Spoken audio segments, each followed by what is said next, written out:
TET 2023 তার পরীক্ষার প্রশ্নপত্র ফাঁস হয়ে গেল।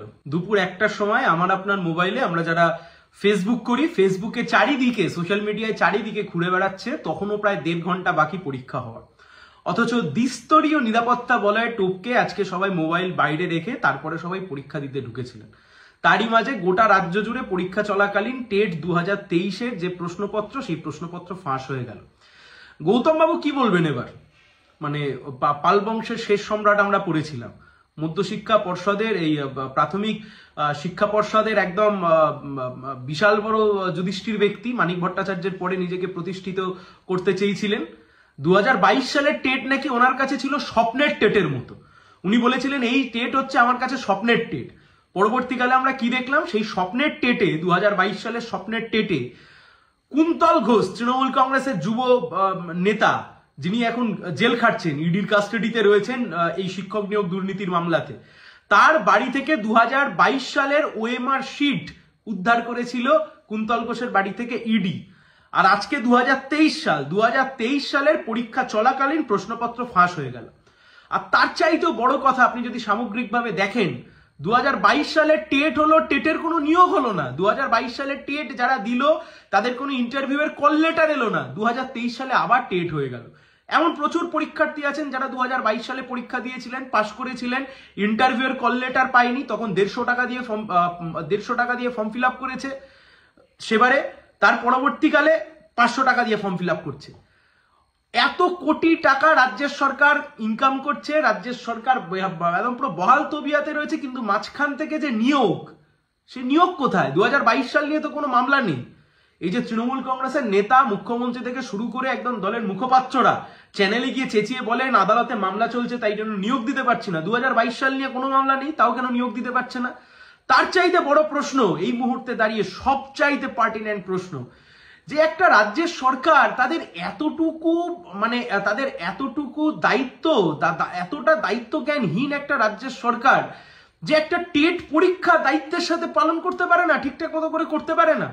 2022 সালের টেট পরীক্ষা চরম অব্যবস্থা, ট্রেনে করে ঝুলতে ঝুলতে পরীক্ষা দিতে গিয়ে ছাত্রীর মৃত্যু ঘটেছিল বারাইপুরে, এখনো মনে আছে।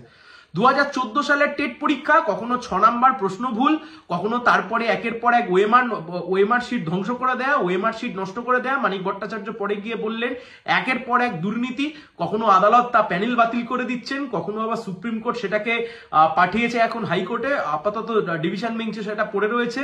2017 সালের টেট, পরবর্তীকালে 2022 সালের টেট, 2023 সালের টেট, ছেলে খেলা চলছে পশ্চিমবাংলার বুকে।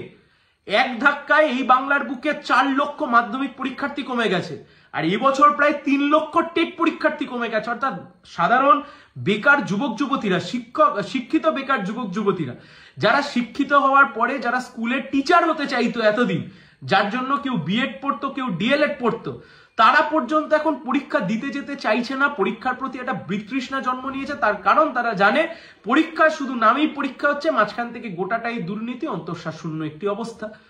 কেন দায় নেবে না পর্ষদ? কেন দায় নেবে না শিক্ষামন্ত্রী?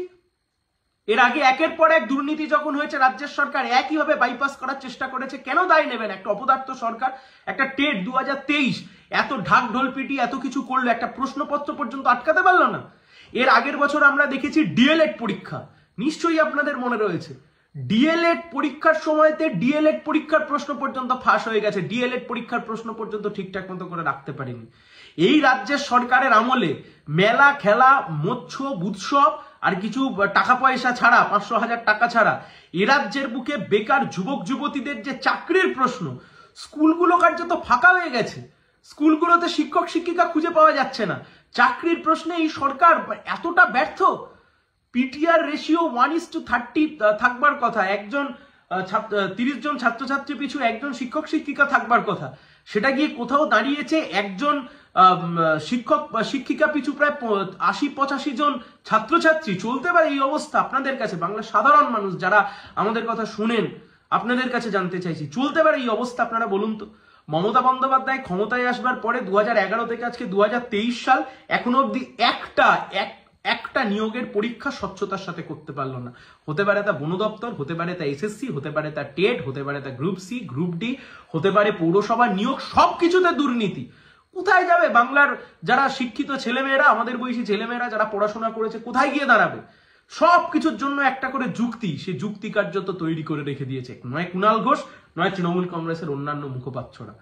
বিশ্বাস করুন, মানে অন্যান্য দিন যে ভয়েসে আমরা কথা বলি, যে ভয়েসে আমি কথা বলি, আজকে হয়তো কিছুটা উত্তেজিত শোনাচ্ছে এই কারণে, আমার যে গ্রামে বাড়ি সেই গ্রামে যখন আসছিলাম 3টে স্কুল পেরিয়ে এসছি, 3টে স্কুলে দেখেছি ছেলেমেয়েরা পরীক্ষা দিতে এসছে, ছাত্রছাত্রীরা পরীক্ষা দিতে এসছে।